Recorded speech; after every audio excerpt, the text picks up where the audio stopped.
Hello, everyone. Thank you for joining me for an all-new Diecast Emporium review. I am stoked, beyond excited to be able to have these here in person and be able to add them to my collection, but also be able to film a review on them. Alright, so about a month or so ago, this company became public. It is called Heavy Haul Replicas. These are done by the same people that you may be familiar with, do the extreme high-end fire trucks called Fire Replicas. These 150th scale models, unlike the fire trucks though, are fully functional. They have opening doors, opening hood, lots and lots of goodies on this stuff. So I think by and large the collector community are going to truly embrace this, and I really hope they do, because these trucks, for lack of a better term, are freaking phenomenal. So let's begin with the unboxing. Brown outer shipping box with the Heavy Hauls replica logo. By the way, this looks really good. Whoever came up with this, with incorporating the roadway as part of the A in Heavy, well done there. Here's what the sides look like. You'll notice at the bottom there's a black sticker with white lettering on it. That tells you which of the Macks it is. So the 129D-1, that's the red over black version. Also, of noteworthiness, do not use blades to open. So, as you can see, let me just go ahead and show you this now, get it over with. There's no styrofoam protecting the model's actual box from the brown outer shipping box, so the reason that is there, I can only presume, is so that it lets the collector know don't cut too deep into this when you're opening this, otherwise you will damage the black model box. Which is nice. I actually appreciate the attention to detail with just that little, small, subtle feature. Alright, so here is the black box. Nothing else in the brown outer shipping box. Now, immediately, those of you that have been around a while, as I have, this looks very, very similar and reminiscent of the sword boxes that the Kenworths and the Macks and the Peterbilts used to come in. Black with the OEM logo, in this case, obviously the Mack and the Bulldog. Executed very well.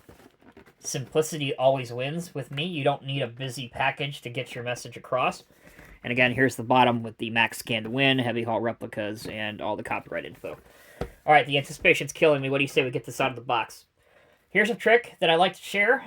You all can judge me. That's fine. But in order to prevent wrinkles from happening on the flap, I stick a butter knife into the side and very carefully pry it open. That way you don't have the indentation here or rips and tears. Just a little something that I do that I thought maybe I would pass along to those that maybe have not thought of that before. Here's the model's cardboard encasing. You can see that you do have to take an X-Acto knife and cut all the way around that. I've already done that. If you watched my initial reaction on these models video. Also, up here, you're not missing anything if you pick up the red over black one. This is just where the ballast tray goes for the versions that have the ballast tray. Here we go. Here's our first look at the truck inside. Plenty of kind of tissue-like paper material protecting the paintwork. The truck is not zip-tied, nor is it screwed down, which are both wonderful. Great job on Fire Replicas and Heavy Haul Replicas for doing that. Here's our RD800 in all of its glory. The only other thing in the styrofoam is a bag containing a set of spare mirrors should you need them. And finally, a new pointer tool, which is awesome. Okay, let's take a quick break. We'll get rid of all the packaging, and then we'll take a closer look at the truck. Alright, everyone, thank you so much for sticking with me. A few things I want to mention real quickly before we take a closer look at the truck. I want to go over a little bit of the specification overview. It is 1:50 scale. Dimensions, 6.4 inches long by 2.48 inches wide by 2.8 inches tall. For this version, I believe only 175 were made. So very limited run there in this color scheme. Die-cast construction with sparing use of other materials for detail and function. Authentically configured and decorated to accurately replicate the real truck. So, we'll go into the features and functions here more as we go through the review. First, let's examine the details of the truck. Obviously, the classic red over black scheme is synonymous with vintage Mack trucks. It is replicated beautifully on this truck. This version has a 50-ton winch, seen here. There is a bit of tape on the winch at the moment, and I have chosen to leave that on. But if you did want to use the winch, it does come out, it does unwind, and it does have a hook at the end of it. While we're back here, let's take a look at some of the other features on top of the chassis. You have your airlines, which if you look right here, they feature the same, hopefully this is picking up on camera, the silver heads, or the chrome heads, are the same that you would find on the Rogers Sword Lowboy trailer, for example. So that would plug into the trailer. Here is your sliding fifth wheel as well. We have your half, as I like to say, your half fender covers, because it only covers the foremost axle and the tandem rear axle. Back, we have Mack on the license plate, along with some lights. Over here, you have your fuel tank. Diamond-plated texturing that's actually etched through. You can kind of hear that as my pointer goes over it. Grab handles, mirrors, lights. Here's an orange working light or flashing light that you can see right here. Moving towards the front, you have the iconic Mack RD800 front end. We have an oversized load accessory on the bottom of this one.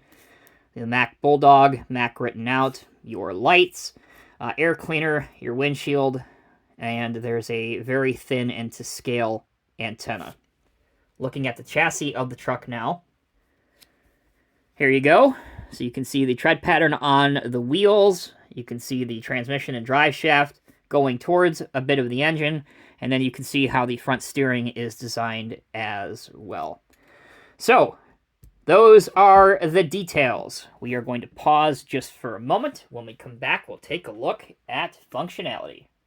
All right, for our functionality overview, we're going to start off with what I like to call multi-position steering. So basically what that means, it locks into one of three angles. So obviously our first option is straight forward. Second option is the truck turning to the left. And the third and final option is the truck turning to the right. You'll notice that it clicks into position and holds that pose, which is the type of steering that I personally prefer, so your wheel's not wobbling around all over the place when you're trying to move the truck or pose the truck. So that is great to see. Next bit of functionality. I already told you about the functional 50-ton winch. So here is the winch at the back. Again, you can unwind it and use it to perhaps pull something onto your trailer. And that would be really cool to utilize perhaps in the future if Heavy Haul Replicas decides to do any vintage-style trailers where you would use a 50-ton winch to pull something out of the trailer. That would be awesome. And if that is done, rest assured, I will show you the functionality of the 50-ton winch at that point. We also have a sliding, tilting, and locking fifth wheel. So here is your, for the uninitiated, which is not the majority of you to be clear, but we do have some new people. So here's the fifth wheel piece. It does slide, it locks. You can see it kind of goes up and down like this, and it will accommodate a variety of different trailers. You'll see a trailer example here in a minute, and you'll see how well it sits on there without any issue. All right, let's go to opening doors and opening panels. First off, we're going to take our pointer tool. We're going to try and open the cab door here. This is a very, very, very, very, very, very tight fit. So be a little bit careful when you're doing this.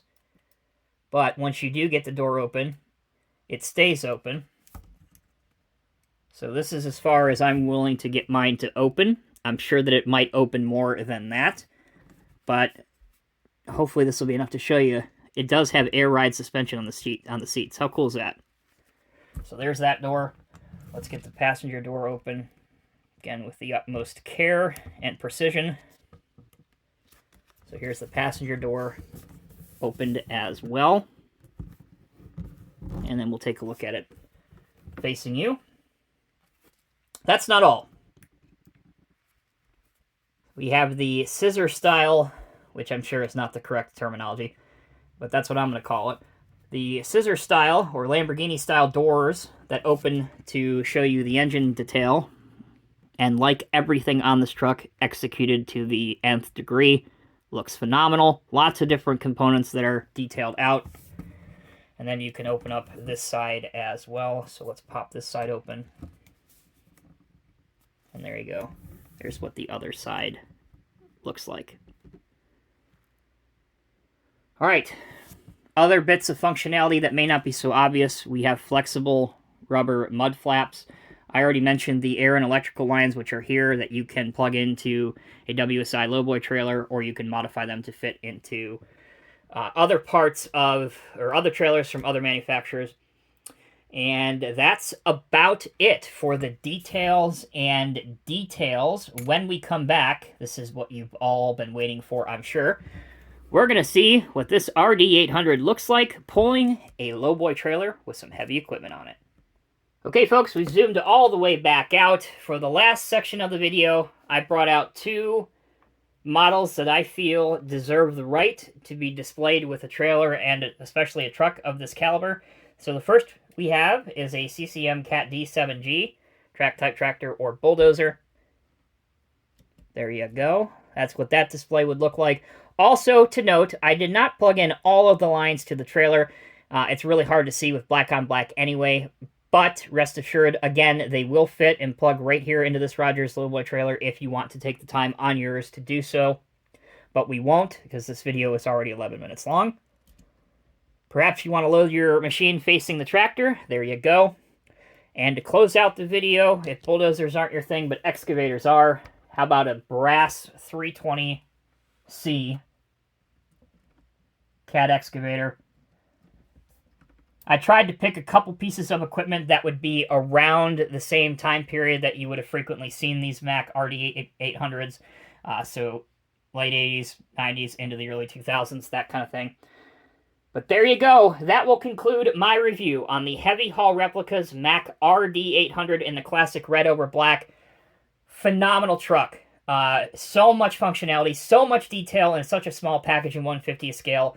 These are going to be a smash hit with collectors. If you want one, don't hesitate. Go to the link right here in my video's description. It will take you straight to the Heavy Haul Replicas website where you can place your order.